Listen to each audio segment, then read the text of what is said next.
Hi everyone, I'm Nicholas Tutora. Welcome to Tutora Time.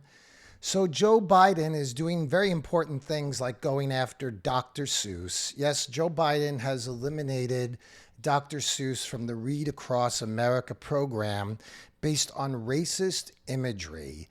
The left has officially gone mad, there's no doubt about it.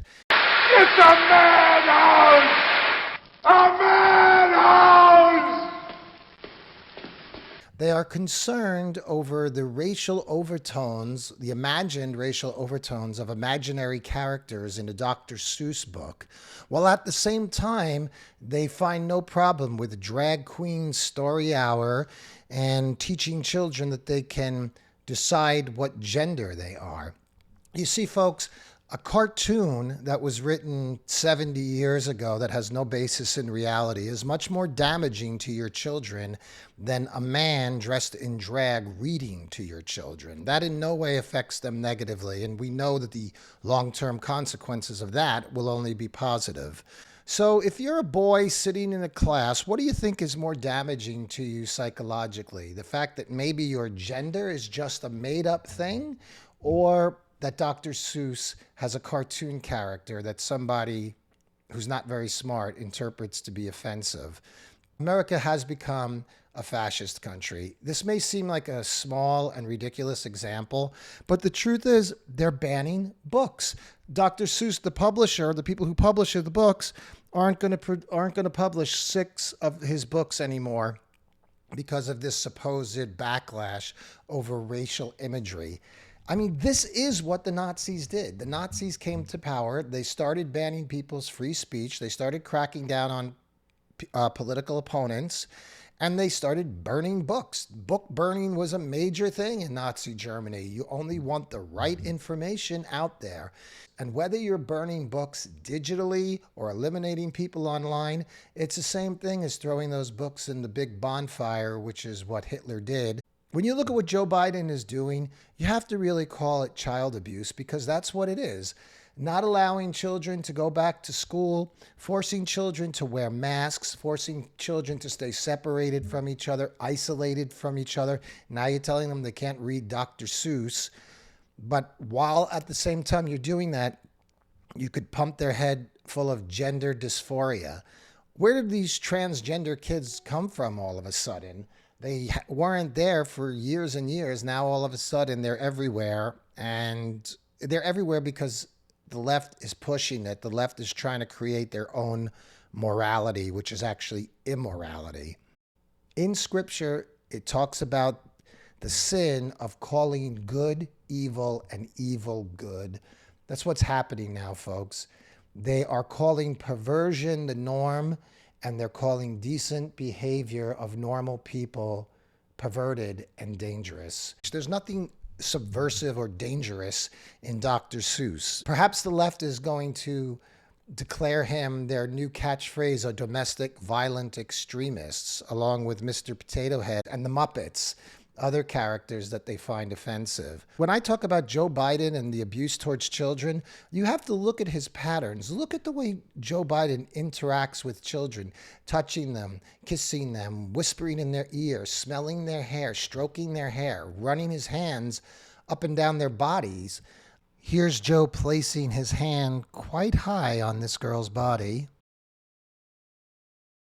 And here he slowly moves his hand over this girl's breast, and she instinctively moves away. Here's another girl instinctively moving back.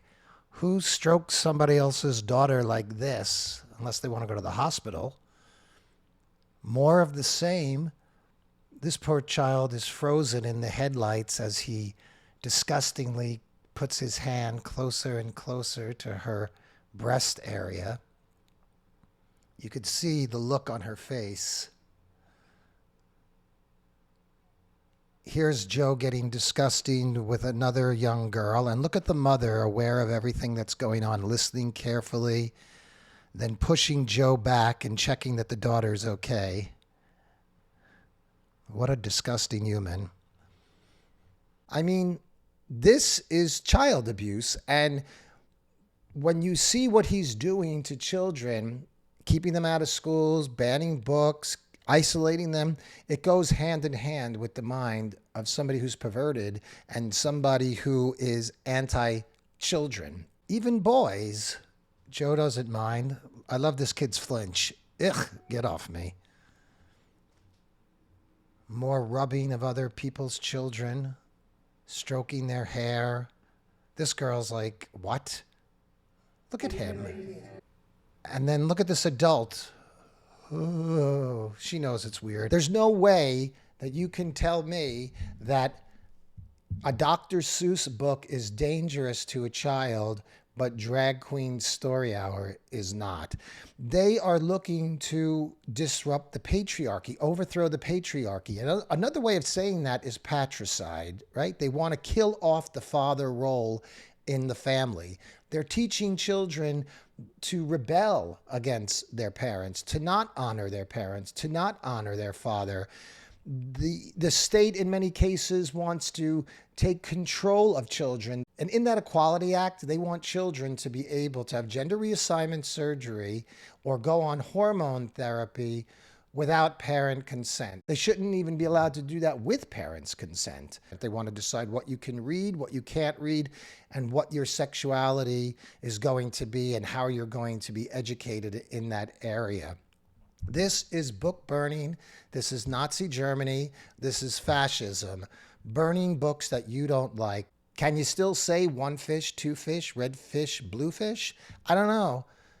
I loved Green Eggs and Ham, the book, but I don't like green eggs and ham, not in a box and not with a fox. Maybe, is that anti-fox? Is that anti-pet? You'll have green eggs and ham, but not with a fox. Maybe we need to ban that too. Folks, the world is going mad. It's a madhouse! A madhouse! We have to keep speaking out against this. We have to keep pushing back. So join me again on Tutora time. Hi everyone, it's Nicholas Tutora. Now more than ever, it's so important to keep free speech alive. So make sure you click the subscribe button so you can stay part of our conversation.